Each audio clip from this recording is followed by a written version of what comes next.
picture, huh? Okay, Dennis, here we are.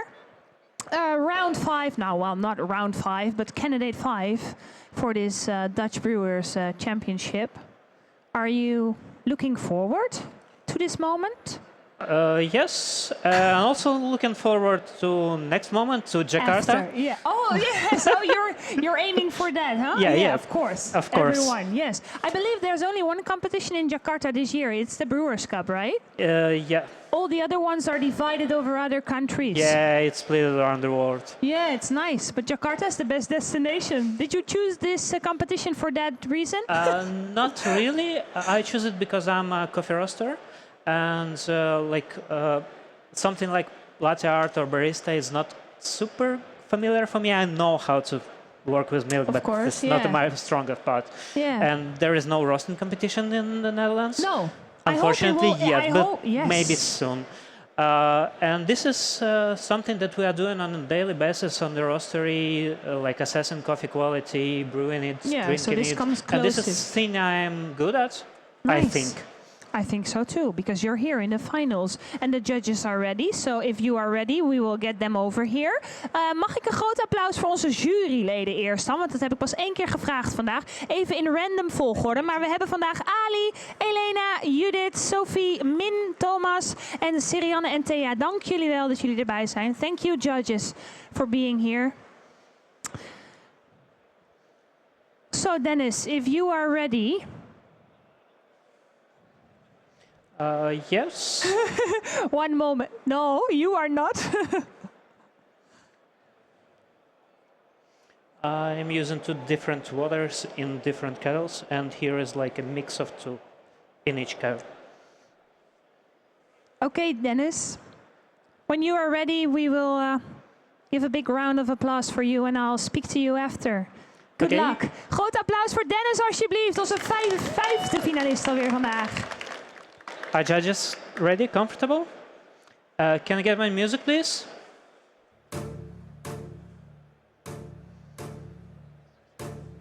And time. Good afternoon, judges. My name is Dennis, and I'm happy to be on the stage today to bring you through the tasting experience of my personal favorite coffee of 2024.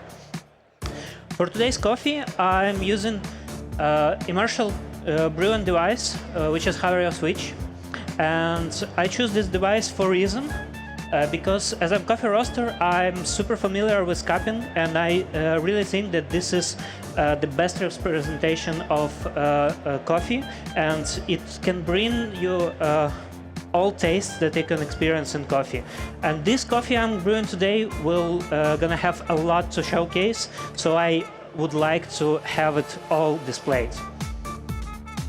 I just preheated my device and my serving vessel with the same water I'm using today. And as I said, today I would like to replicate the cupping protocol, but unfortunately we here have only 10 minutes, not half an hour or something like that. That's why I need to speed up, and I'm gonna speed up by adjusting my brewing technique. For today's brewing technique, I'm gonna use 15 grams of coffee in each serving for you, and I'm gonna use 2 pour immersion technique.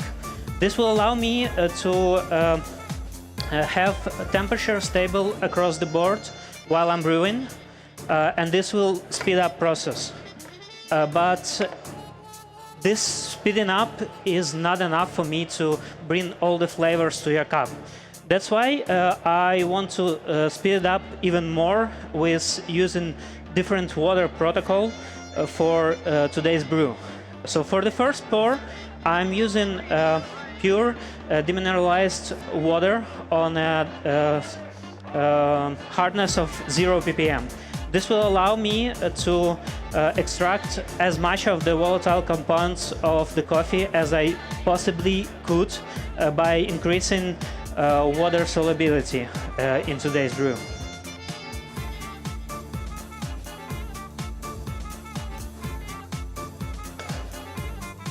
I use 100 milliliters of water on this stage, but as you can imagine, I would like to not go to over-extracted coffee.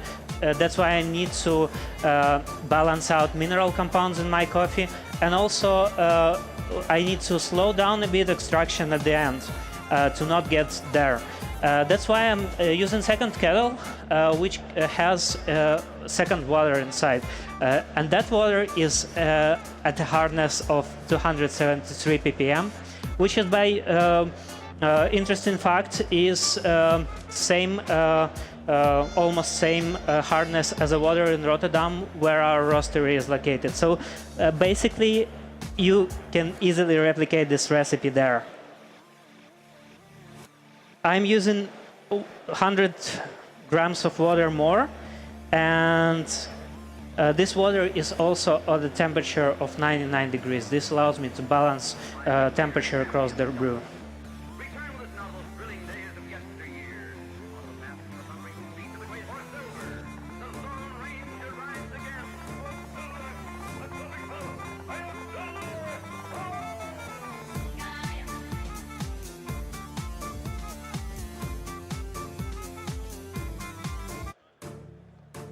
Now let's talk about coffee itself, specifically about roasting. I roasted this coffee 2 weeks ago on the 2nd of January, and I used fluid bed roaster Typhoon, which we use at Manhattan Coffee Roaster as our daily driver. Using fluid bed roaster allows me to achieve a short profile with the high convection and high energy rate, which provide us with clean balanced cup. And I would like to write down the mouthfeel of this coffee, which will be fruity and round and sweet.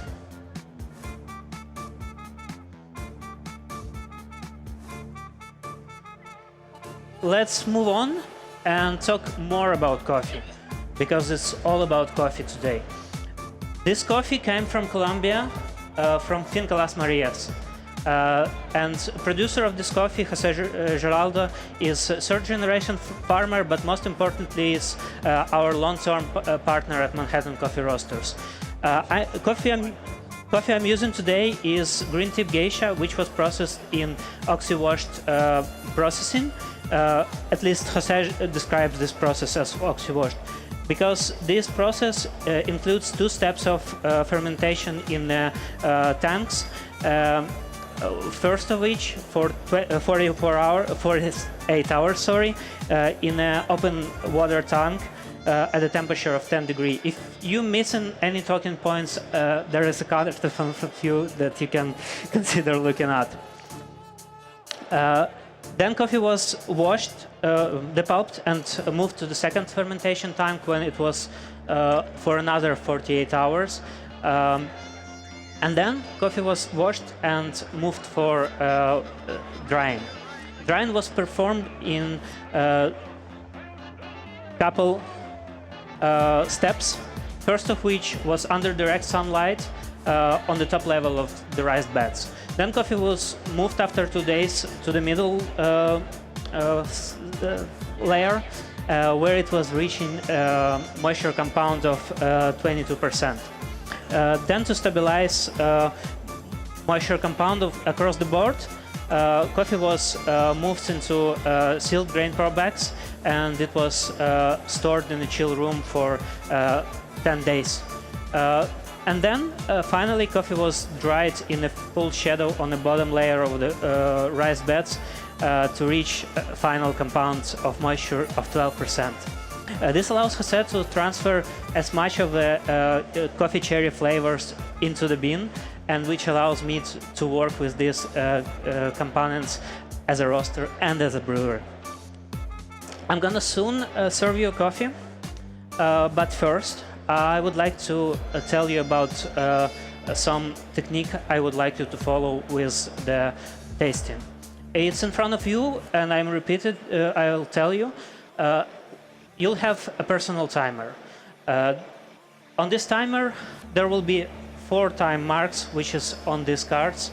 And if we not be on the stage together, you can have these cards and your timer with you.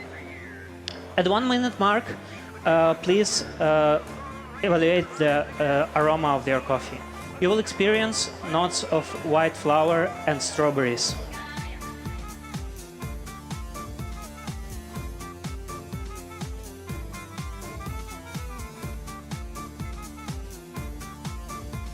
At your first sip, when coffee will be still hot, you will experience notes of strawberries, bergamot, and watermelon.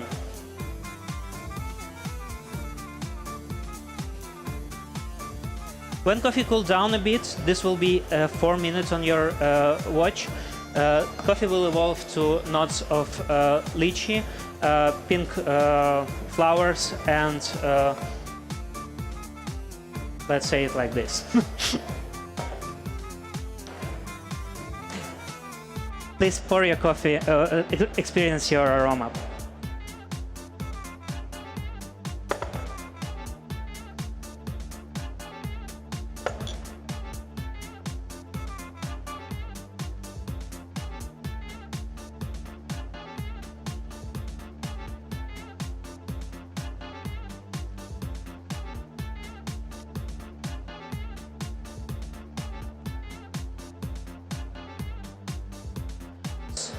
So I would like you to pour all the liquids of your coffee on the 2:30 minutes mark on your timer, and then you'll start taste. So first, as I already told, you'll have notes of strawberry, watermelon, and bergamot. Then on 4-minute mark, it will evolve to pink flowers and lychee, and then you'll have finish with black tea with bergamot and pink lemonade. This coffee will left you with the medium-lasting, vibrant, and flowery aftertaste.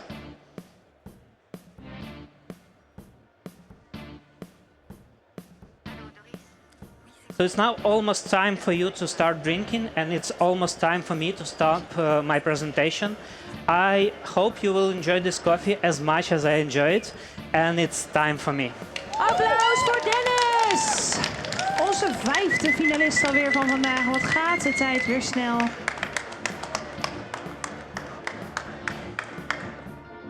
Wou je nog even doorklappen, Ilicia? Ja, doe maar eens, schat. It's your team, right? Yes, it's my team. Your biggest fans. Yeah. Oh, Esther is sweating. Are you sweating as well? No, you look pretty. Somewhere inside, yeah. It's dripping. But you feel good? Yes, it's great. Did you have a good time here on stage? Yes. Yes. Is this really something you like, or? I love this coffee. Yes? Even though I drank this coffee so many times by this time. So it's been like 3 months I'm working with this exact coffee, with this exact presentation. Yeah. So it's been a months. while, yes. Yeah. And okay, so you say 3 months, but how many times per week have you been practicing? It was like 2 times per week before New Year, and like after New Year, it was daily, like 2 runs a day. Wow, that's really a lot. For people who are not competing, they can imagine how it is to join a competition like this. Well, the judges are ready, so I'll let you say goodbye to them, and I'll come back to you to chat some more. Thank you. Thank you. Thank you. Thank you. Thank you.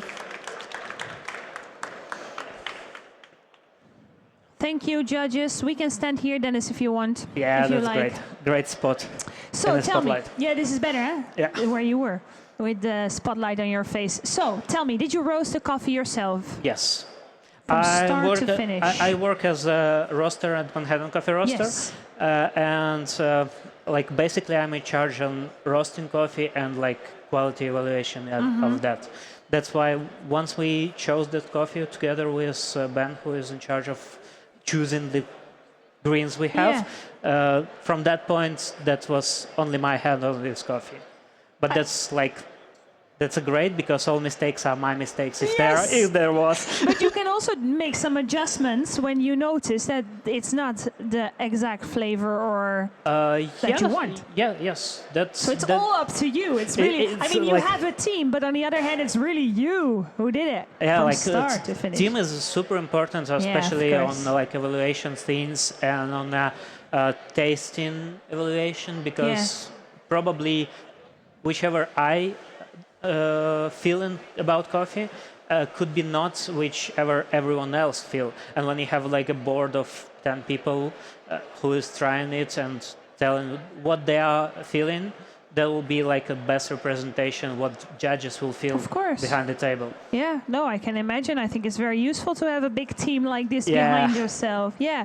So tell me about your drippers. Can you show them again? And, yes, sure. Explain a little bit why you chose to use these. Yes. So this is a Hario switch dripper, which is like a cone dripper, but it has a valve on the bottom. Which allows you to contain the water inside the cone and release it when you think it's necessary. Yeah. And as I told to judges, like a full immersion protocol that we use in on-cupping, evaluating our coffee is available to extract everything from coffee. Yeah. And it's super easy to replicate anywhere else. So if you have this at home, you can just follow my steps and enjoy this coffee. And actually, the good thing that I just grabbed some coffee that we have on our website, so anyone from audience can get this coffee. It's great. You should. Everyone should get it. Is there enough for everyone to order? Yeah. No. There is a limited supply of this coffee. Edition. But you know, not. There's no coffee that is unlimited supply. Of course, that's true. Yeah, and there I is can always imagine some that in 3 months you used quite a lot yourself. Actually, not that much. No? I've used for perhaps probably like 1 kilo of coffee. Really? Yeah, but not all of the time I was brewing like the same coffee. No, and not 3 at a time, like probably. when you prepping, you need to like design the recipe, and like first 2 months that was mostly designing the recipe. So I choose the right filters, right water, right amount of coffee, amount of water. This is But you decided this recipe along the months, but when was the last time you changed this? Because we all know that coffee can change like really quickly due to the weather, to humidity, and here I can imagine that your coffee already reacted different. That's a great thing about coffee, that if you have it long enough, you can get used to this coffee, and you know how this how this coffee will act when you brewing it. So I basically have notes where I know like every day how it's changed, and I know like the best performance of this coffee would be at 2 weeks, and that's why I roasted coffee like 2 weeks ago on 2nd of January, like straight of the celebrations. Back to this. Back to work. Yeah. But did you change your brewing time, for instance, like yesterday still, or was the recipe set for? No, recipe was set, and like the main thing for me to design this recipe was I need enough time of water contacting with coffee. Yeah. And I have some limits of time on stage. Yeah. So I need to squeeze this in. Yeah. And then I need to design my pouring technique, amounts of water, just to extract whichever I want from that coffee, and not extract anything I don't. No, of course, that's the whole deal. I'm very curious how it tasted, though, because you are not sure yourself either, because you haven't tried this too. I'm very curious. I tried like a same coffee backstage, like a same grind during my prep times, and also like anyone from audience, if they will be here tomorrow, could try me on the Oatly stand. On the Oatly stand as well. Do you know the time you have to be there? I will be at 4 there. 4, all and right. I'm planning to use same recipes, same coffee, same everything, just to showcase this to a lot of people. That's important for me, for coffee to not be something that only you can get a hands on. I totally agree. So I'm happy to hear that you are there tomorrow, because that means that I can taste it too. Yeah. Thank you so much. You're welcome. It was really nice to have you here, and we'll see what the results will be. Mag ik alsjeblieft nog een heel groot applaus voor Dennis, onze 5e finalist.